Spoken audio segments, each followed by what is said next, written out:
Ayo, it's a nerd, it's a plane, it's Mr. Clintastik, and I am here with a review, a limited review of the Strixhaven cards.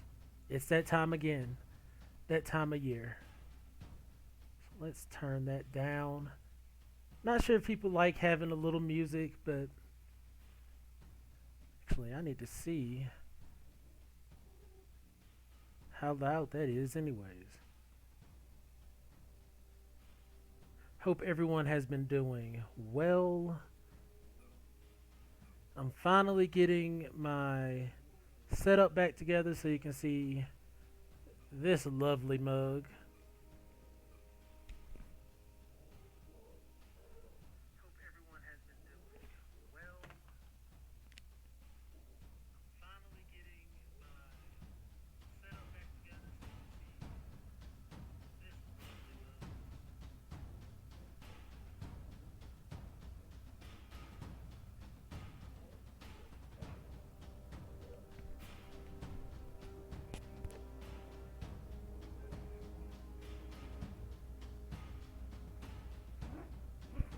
Okay,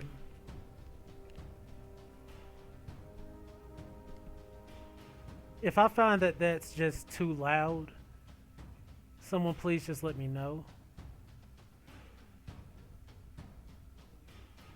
But so far, it seems to be okay, music wise. But yeah, yeah, that seems fun. That seems fun. Once again, my name is Mr. Clintastik, and we are here to go over the Strixhaven cards. The full set has been released. Set comes out officially April 23rd of this month. So be looking out for your pre-release events the weekend prior. So yeah, I'm gonna start off with see here. I'm gonna start off with white, and we're gonna move through the colors. I think white looks pretty powerful. And like I said, this is a limited set review. If I feel something may impact standard, I may bring it up. But for the most part, I am a limited player. I love limited, and that's what I'm gonna discuss because that's where a lot of these cards gonna see their shine. Not every card is gonna be standard staples. I feel limited gives a lot of cards opportunity to be played, whereas they wouldn't otherwise see play. So let's start off. First, we have academic probation. Two drop, gold rare. It's a lesson. Lesson is one of a part of the new mechanic of learn. I believe learn is an ability where if the card is able to learn, you can go and pull one of these lessons out of the sideboard and put it in your hand, or you can draw a card, discard a card, if I'm not mistaken. So here we have academic probation.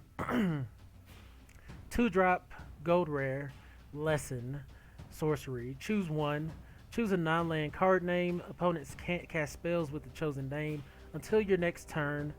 Choose target non-land permanent until your next turn. It can't attack or block, and its activated abilities can't be activated. Interesting for sure. I feel like this is a way to dismiss a blocker when you're trying to close out a game. I wouldn't really want to use this defensively myself. I would definitely want to try to close out a game with this.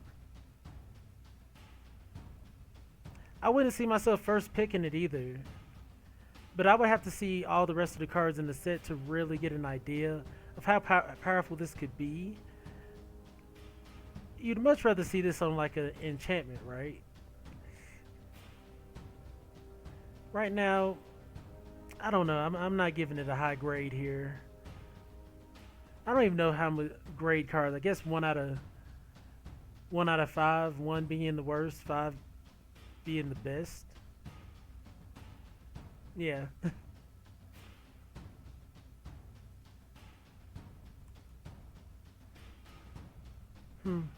I probably right now would just give academic probation like a really a 2. It's just not that good to me. But I could be wrong. Like that's why I said these are first impressions. Just kind of like my first ideas on the card. Nothing set in stone. Next we have Ageless Guardian, 2-drop, 1/4 Spirit Soldier. I think Spirit is a relevant creature type in this format. I'd probably rate this a 2 as well.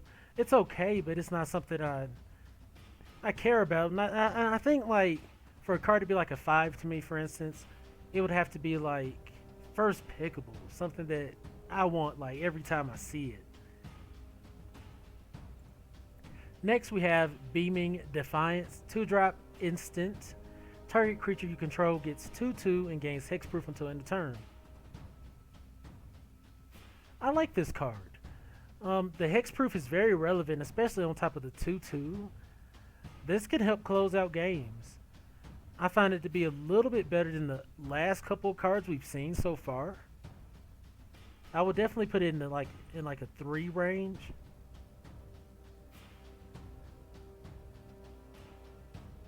Yeah, it's definitely better than the last couple of cards we've seen. 2/2 and hexproof. I think that's going to be very relevant, especially with the mechanic Magecraft being in this format. Magecraft, whenever you cast or copy a spell, you get like 1/0 on the target creature that has that ability. So I think Beam and Defiance is going to see a lot of play in Limited. Next we have Clever Lumamancer, a 1-drop 0/1 human wizard with the Magecraft ability that I was just mentioning there. Whenever you cast or copy an instant or sorcery, Clever Lumamancer gets 2/2 until end of turn. Now, I love this card personally. It's uncommon, so you're not gonna get it every time. But if you can pick up a couple of these, what are the chances of you finding 3? I don't know. But if you can load up on these, you get an early creature, and you just start spinning your spells. I really have to see the quality of all the spells in the format for me to gauge this efficiently. But I like my low drops, and I think this has the potential, like for instance with the card we just saw, they gave 2/2 and hexproof. So you play this on turn 1, say they're open, you give this 2/2 with the Magecraft ability plus 2/2 with the spells ability. I mean, I'm only swinging it for 4, but you're swinging it for 4 on turn 2. I don't know. I like it. I'm giving it a 3. And depending on the spell quality, that might go up. Here we have Combat Professor, a 4-drop, 3 generic and a white bird cleric with flying. At the beginning of combat on your turn, target creature you control gets +1/+0 and gains vigilant until end of turn. It's a 2/3.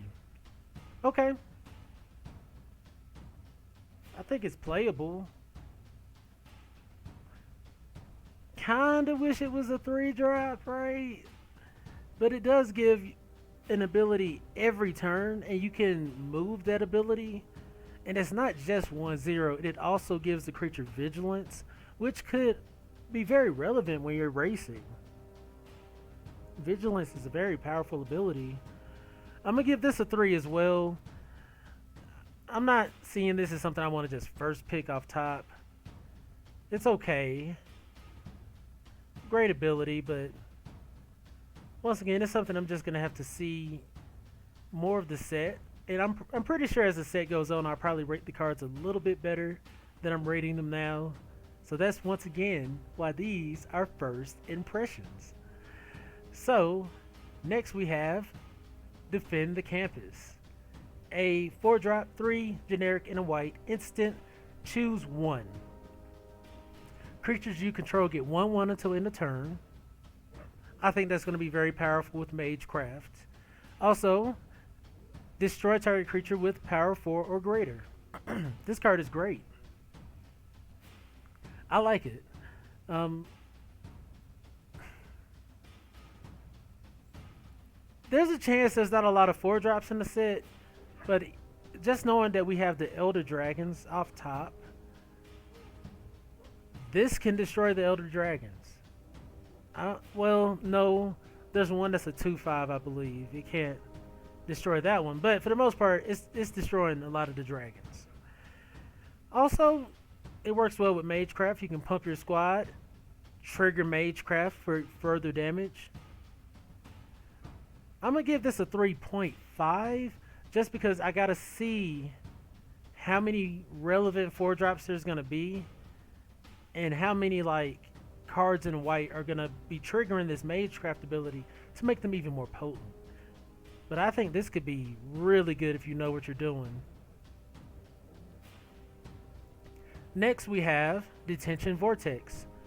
1-drop enchantment aura, uncommon. Enchant non-land permanent. Enchanted permanent can't attack or block, and its activated abilities can't be activated. Sweet. First part is sweet. But then the person can pay 3 and destroy Detention Vortex. Only your opponents may activate this ability and only as a sorcery. So this reminds me of the card that we saw the lesson earlier. The 2-drop. This is potentially only stopping something for a turn. Way to close out a game. I'm not going to rate this off as completely horrible. You know, you're like, okay, for one, I'm going to take out your beefiest creature, and then I'm going to swing in. So I think this could go in an aggressive build. Giving them the chance to just blow it up kind of stinks, but they can only do it as a sorcery. I know y'all going to say I'm probably rating a lot of cards as 3s.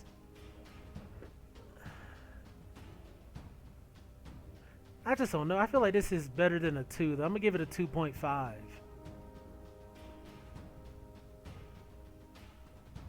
Like, this could help you finish the game. It's not... Also, it's not triggering Magecraft either. This might be worse than I think. Because say, what if you get 2 of these, right? Just going to hold them up until you can finish the game off? I'm going to hold to my gun. I'm going to say it's a 2.5. I do like it better than the first 2 cards. I mean, the other one was a lesson that triggered Magecraft, though.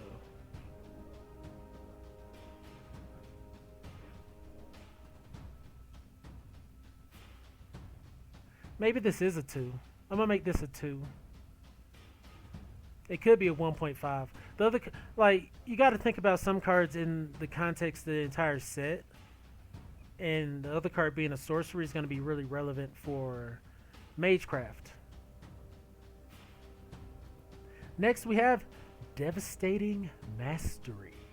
It is a 6-drop, 2 generic for white sorcery. You may pay 2 generic and 2 white rather than pay this spell's mana cost. If 4 mana was paid, an opponent chooses up to 2 non-land permanents they control and return it to their owner's hands. Destroy all non-land permanents.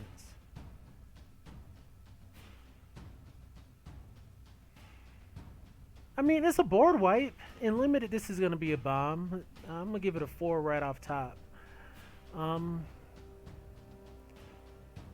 How often you're going to want to pay 4 for this ability?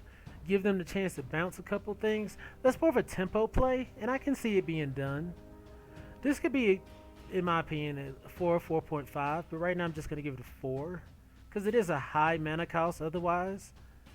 Typically, your board wipes is going to be like a, what, 5 mana? This is, well, your creature board wipes are going to be 5 mana. This is a non-land permanent one, so this might real deal just be a 4.5 right here, or 5. This is nice.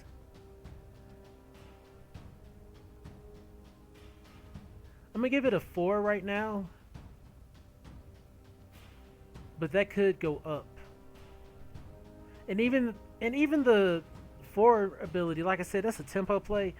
Even if they bounce 2 things back to their hand, unless they have good ETBs, it's not gonna matter that much. They still gotta play it back, especially if they're expensive things. That could be really relevant.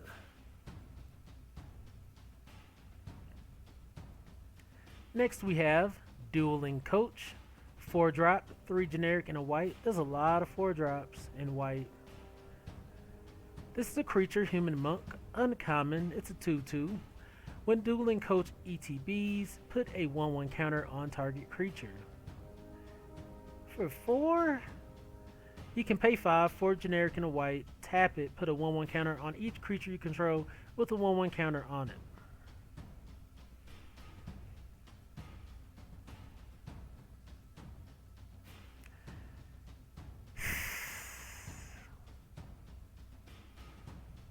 I don't really like it. I don't really like it.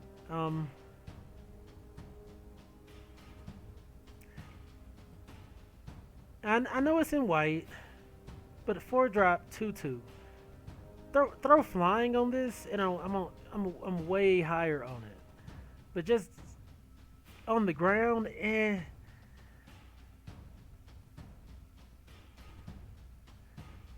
I'm giving this a 2 right now. It's really just, it's playable. Like, so far I think everything has been playable. I haven't seen something unplayable. And I think that's what's going to really be in the 1 stage. But this isn't something I would care about too much unless there's a whole 1/1 counter archetype that I just haven't noticed yet, in which that would pull this up to at least a 3.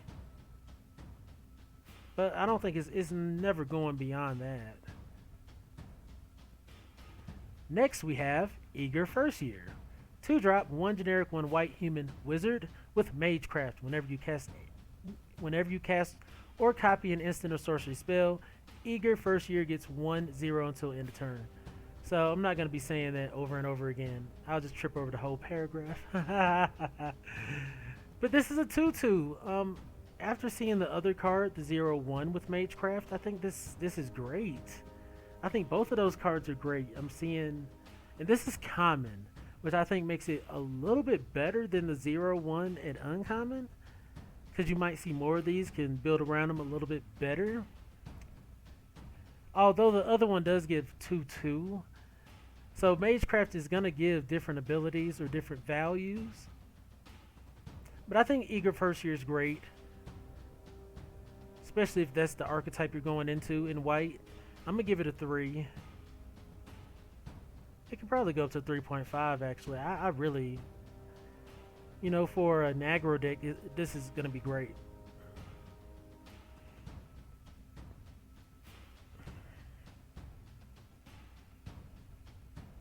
Next we have Elite Spellbinder.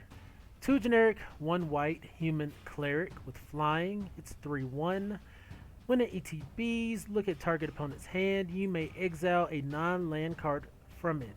For as long as that card remains exiled, its owner may play it. A spell cast its way costs 2 more to cast. Okay, this was a card designed by Paulo Vitor Dama da Rosa. Now, there's some people that's just born and given like names. That's one of those names you say, you're just like, that was delicious. Paulo Vitor Dama da Rosa. But yeah, I believe he won. He won the World Championship and got to design his own card. And this is the card he designed. 3/1 flyer, exiles a spell, and the opponent can play the spell back, but it costs 2 more to cast. So it's not even reliant on this card being on the battlefield anymore. They're going to have the chance to bring it back. Once again, just another tempo play. I think this card is really good. It's a 3/1 flyer that gets rid of something for a turn. I'm going to give it a 3.5. I don't think it's... yeah, I'm going to give it a 3.5. I think it's good, but they do get to get the thing back. I do like the creatures that you play it, it takes something away until you play it back. Or even the Skyclave Apparition ability I really like. because it doesn't even give the thing back. It gives them an alternative thing that isn't as powerful. So while this card is decent, it takes something off the battlefield. I don't think it's just like game breaking. So I'm gonna give it a 3.5.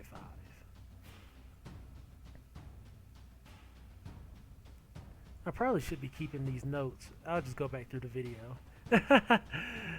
Next we have Exfil, a 3-drop instant speed spell, exile target tap creature. Hope that wasn't too loud. I'm gonna give this a 3.5. I like this card a lot. Unless Vigilance is a big threat, this is gonna take out anything you want by turn 3. Anything, just swinging in like, oh, I'm getting all this value. Boom, out of here, and it's exile. I don't think people understand how potent exile is. Well, maybe they do. Experienced players understand how potent exile is. They don't have a chance to get that card back unless you're dealing with some kind of like Kaya ability. But I'm giving this a 3.5. I think this is great. I think anytime you see this, you're really going to want to pick it up. Unless Vigilance is a big problem, I think this is just going to be easy snaps. Could be a 4. I really like it. Instant speed too. Could go up. Anyways, next we have Guiding Voice. 1-drop in white sorcery. Put a 1/1 counter on target creature. Also has Learn. You may reveal a lesson card you own from outside the game and put it into your hand, or discard a card to draw a card. So I said it in reverse earlier. It's not draw discard, it's discard draw, which I personally don't like as much. I mean, you could throw away a land first, but I like to be able to draw, evaluate my hand, then discard my card. That's just me. I think this card's okay.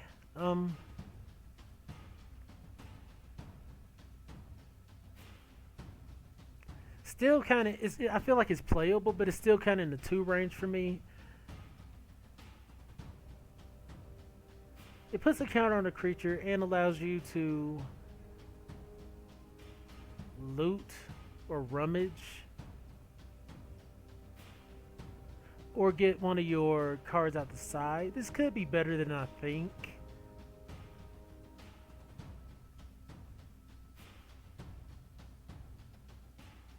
This could be better than I think.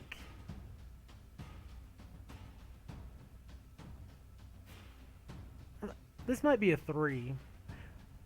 You know, you play some like a 1-drop, a 2-drop, you put a counter on it, you learn, you go get a card off your sideboard, and say those cards are triggered Magecraft. I think for white, like maybe even mono white and limited, it has some potential. This is also just uncommon. I'm gonna give it a 3.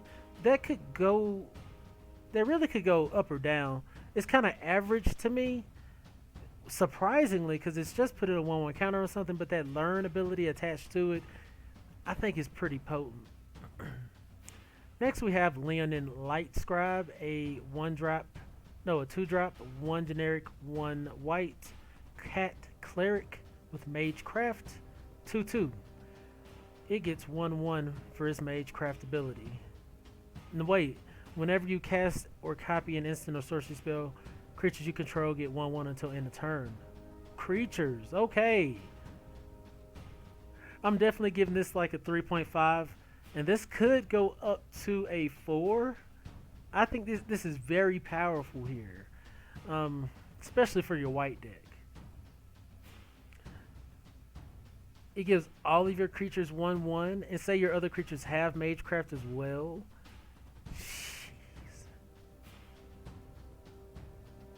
White's looking really strong. I haven't seen too much of the other colors yet, but low drop white's looking really strong. I'm giving this a 3.5, and depending on how the format plays out, I think this could go up to a 4, even a 4.5. I think this is first pickable, really. I mean, it's rare, of course, but there's a lot of times you'll see rares and they don't be first pickable. But I definitely feel like this is first pickable, so I'm gonna actually just give this a screw it. I'm gonna give it a 4.5. I really like this card, especially with all the Magecraft we've seen so far. This is really powerful. And it's only 2 mana. And that ability triggers anytime you cast instance or sorcery, so it could double up. Oh yeah. Oh yeah. Lean and Lightscribe. I'm pretty sure that's gonna go in the mono white build in standard. Like, I think this is gonna see some play in other places. All right. Next we have Mavenda, Student's Advocate. 3-drop, 2 generic and a white. Legendary creature, bird advisor. It's mythic. Flying. Pay 0. You may cast instant or sorcery card from your graveyard this turn. If that spell doesn't target a creature you control, it costs 8 more to cast this way. If that spell would be put into the graveyard, exile it instead. Activate only once each turn. You still pay the spell's mana cost. Timing rules for the spell still apply. Okay. It's a 2/3. Sorry it took me a minute to read that. That was like a chapter on a card. 3-drop, 2/3 flyer that allows you to play your instants in sorceries from the yard. And we've already seen cards like the one we talked about earlier, the 1-drop that lets you learn. You pay 0. Then you pay 1 to play it again from the yard. Go learn again. That's okay. I'm feeling it. I'm giving it 4.5. I think this is right there with that last card we saw. It's something that when you see it, you want to first pick. And I think you can do a lot of damage if you play it right. Next we have Pilgrim of the Ages, a 3-drop, 2 generic and a white. Spirit. When Pilgrim of the Ages enters the battlefield, you may search your library for a basic plains, reveal it, put it into your hand, then shuffle. Pay 6, return Pilgrim of the Ages from your graveyard to your hand.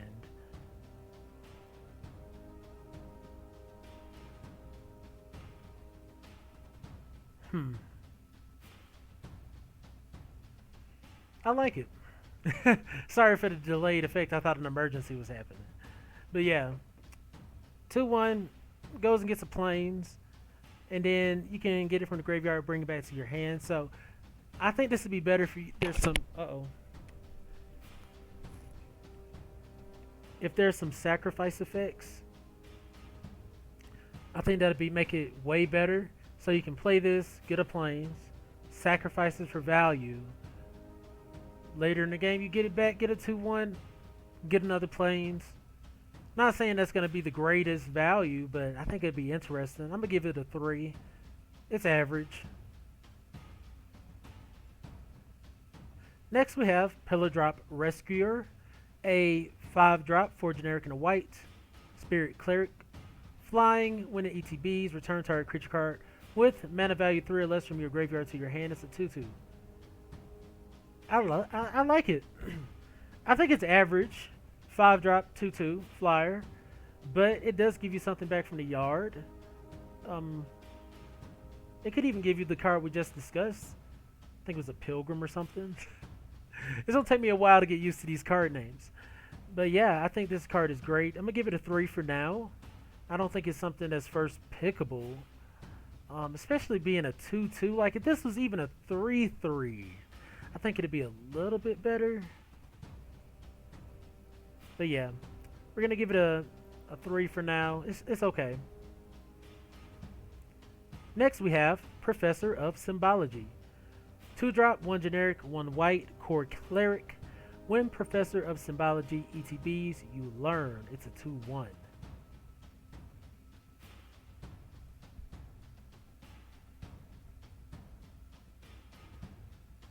And it's uncommon.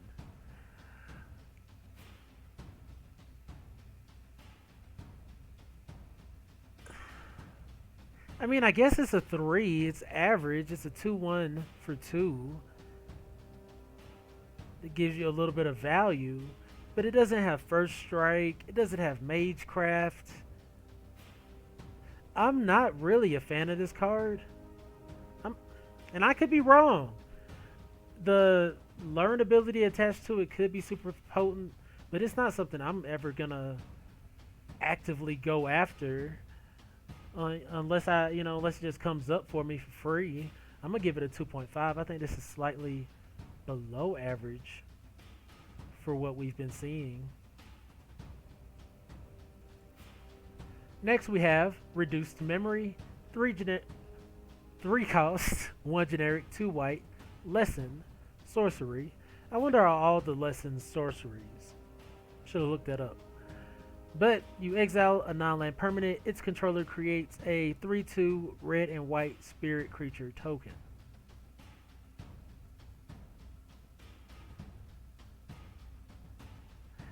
It's uncommon. What was that card in Kaldheim? 2-drop white. You exiled a permanent, but they got to play a permanent for free. This is giving me that kind of vibes. It's 3 mana, and you get to exile whatever, right? Cool. But you give them a 3/2 red and white spirit creature token. This also reminds me of what Raven form. You leave them with a 1/1 white flyer. I'm gonna give this a 2. I could be wrong. I keep saying that, but I don't like this. This is not something I'll want to play. Reduced memory. I'm gonna give it a 2. It's just right above playable. Cause why would I want to give him a 3/2 anyways? All right. Next we have Secret Rendezvous. A 3-drop, 1 generic, 2 white, sorcery. You and target opponent each draw 3 cards.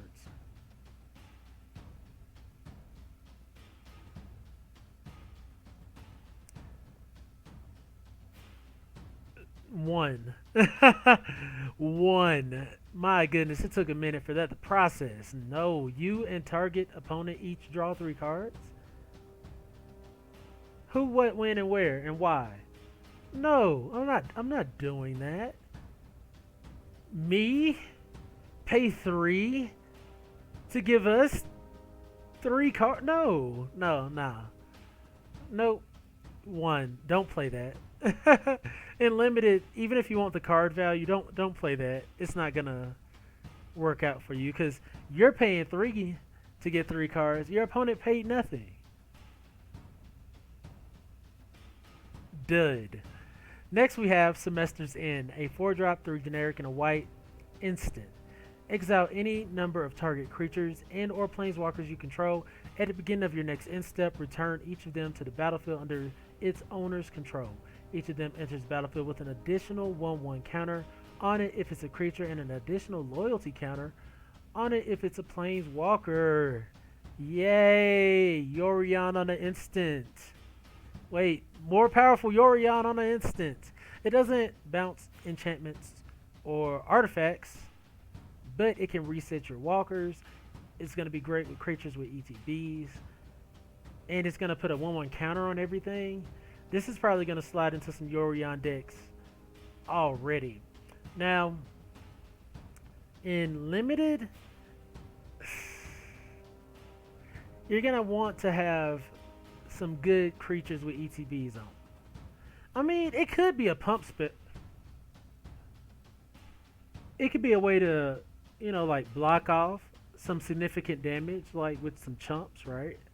Like your opponent is like a beefy greens deck, and they're swinging in, and you're like, oh man, I'm about to die or about to lose my board. You block, Semester's End, exile all your creatures. You got to block, and they all come back with a 1/1 counter.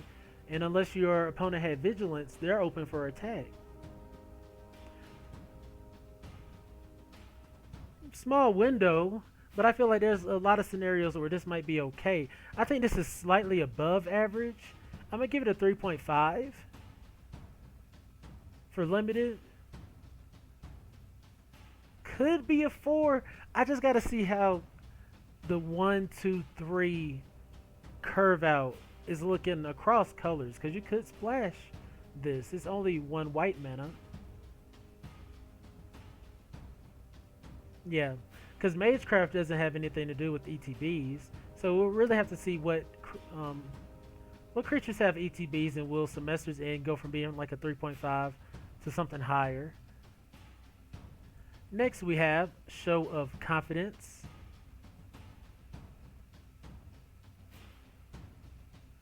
Two drop, 1 generic, 1 white instant. When you cast a spell, copy it for each other instant and sorcery spell you've cast this turn. You may choose new targets for the copies. Put a 1/1 counter on target creature. It gains vigilance until end of turn.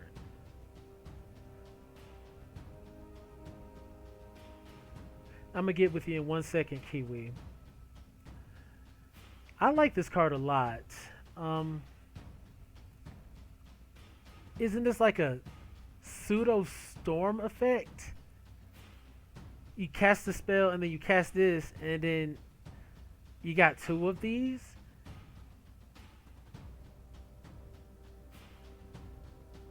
I think this card is pretty powerful. I think this is at least a 3.5.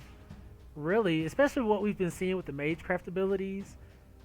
You play a 1-drop, you play this, you're pumping all your creatures, and then you're multiplying this. Say you play this, no, say you play a 1-drop, a 2-drop, then play this. You multiply it 3 times, and this is putting counters on creatures.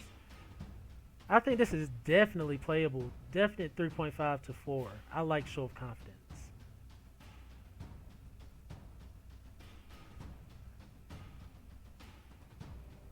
Hey Kiwi, how you doing? So when Kaldheim came out, I was going through a lot, so I know I didn't get to do a Kaldheim limited review. I don't think. No, that's why I'm trying to be on top of it from now on, doing the Strixhaven review. I think the Show of Confidence mechanic, like the card like this, I think it could be really powerful, because if you're running, let's see, you're running what, 14 to 17 creatures. You're running, I mean, you could be right, you're only running 6 to 8 instants, but with the learn mechanic, you have the potential to get instants and sorceries out of your sideboard too, taking your instant and sorcery count up. I think it's going to be a little bit better than we think, but you know, I like running the aggro decks anyways. And so aggro decks that allow you to get card advantage, because white doesn't usually get a lot of card advantage, but learn, you can discard a card and draw a card. That's not necessarily advantage, but it's filtering. And if you learn, like I said, you can go get a sorcery out your sideboard and trigger Magecraft again. I think it's going to be pretty good. Not all of them. We saw, well, no, not really. Let's back out. What learn card have we seen so far? Like Guiding Voice. Put a 1/1 counter on target creature, learn. Like, that's pretty ridiculous. Oh yeah. Anything colorless, learn. I've heard that too. But yeah, I think Show of Confidence would be good. Okay. Next we have Sparring Regimen. A 3-drop, 2 generic and a white enchantment.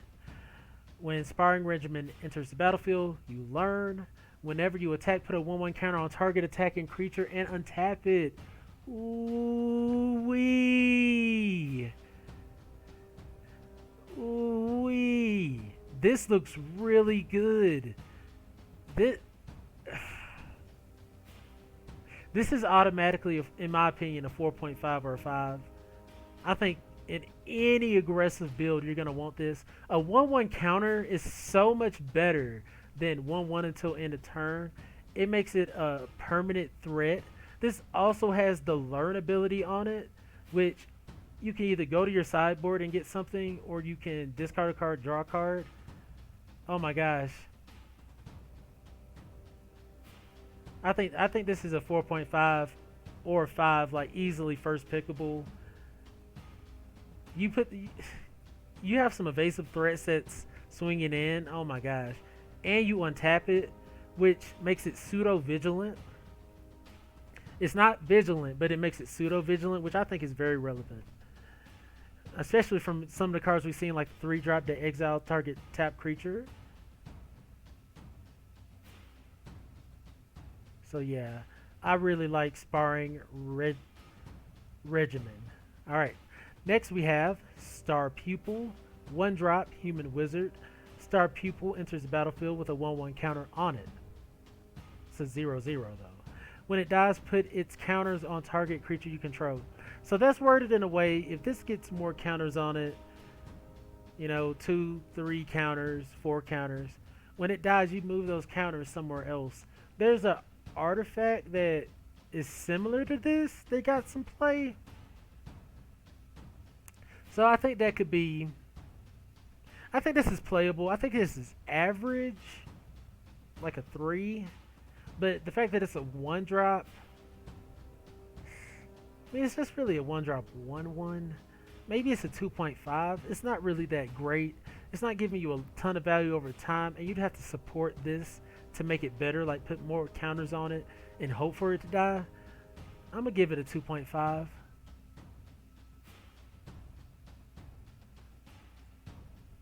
That is something. I'm not... White isn't getting its normal removal. It got a good piece of removal in...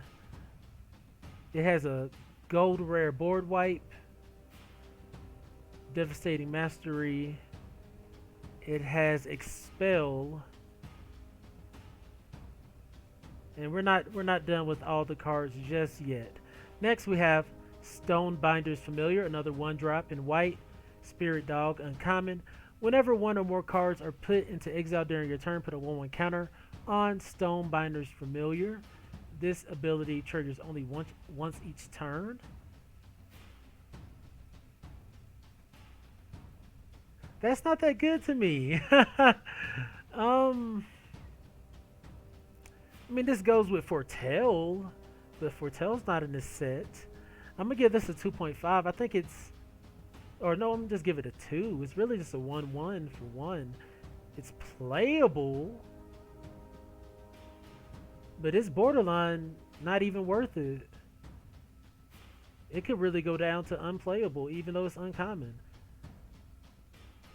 Unless being a spirit is relevant. Next we have Stonerise Spirit. 2-drop. 1 generic and a white spirit bird. Flying. Pay 4. Exile a card from your graveyard. Target creature gains flying until end of turn. It's a 1/2. I think this is a 3. It's a 1/2 for 2 flyer. So if you want to be evasive with your aggro deck, this is what you're going to want. It's not the best stats, but we didn't see a 1/1 flyer in this set either. Not so far. So this might be what you're wanting for your evasive flying threat in white.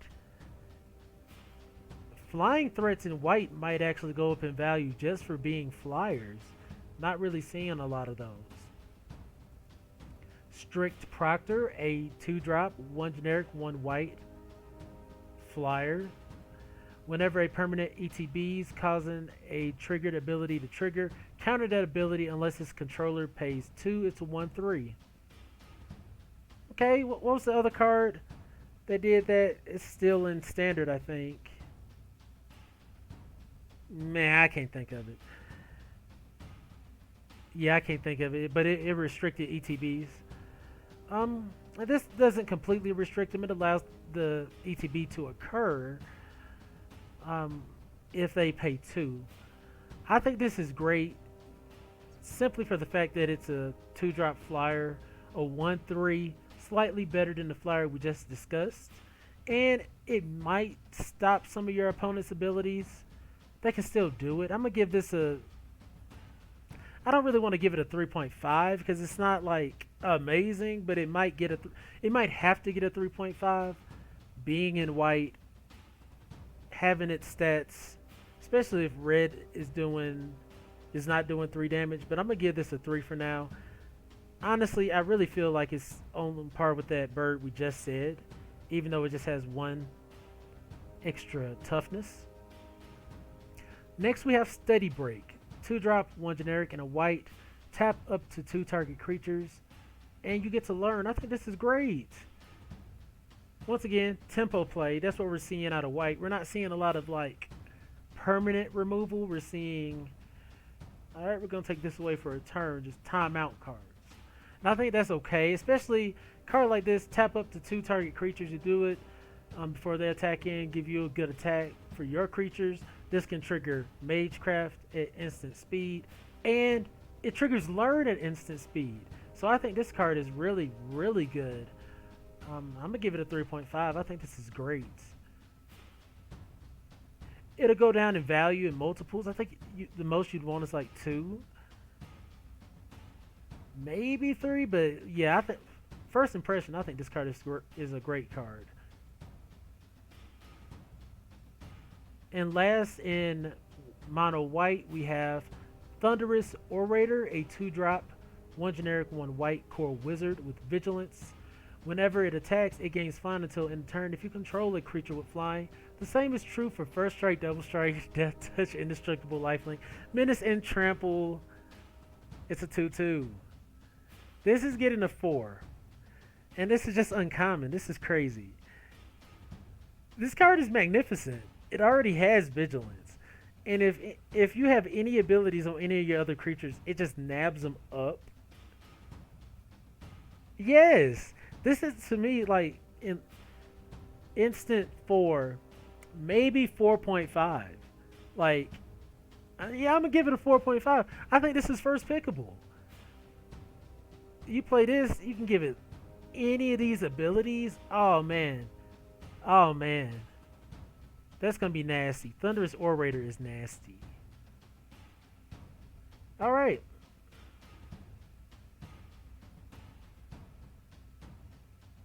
So that's it for the mono white cards.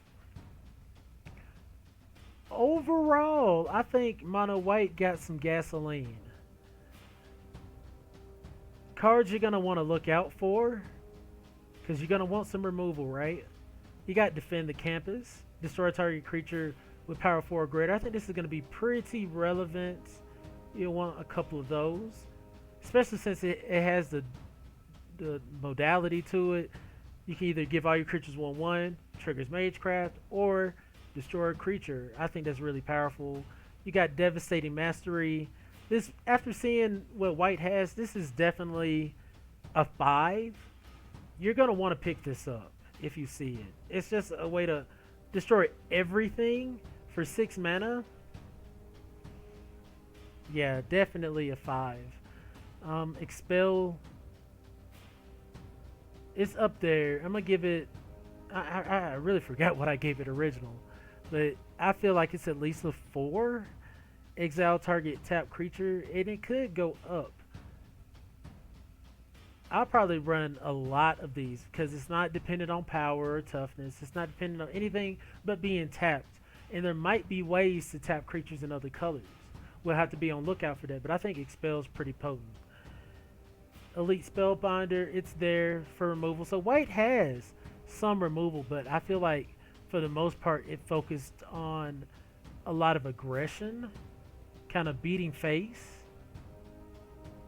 and taking names, which is kind of cool.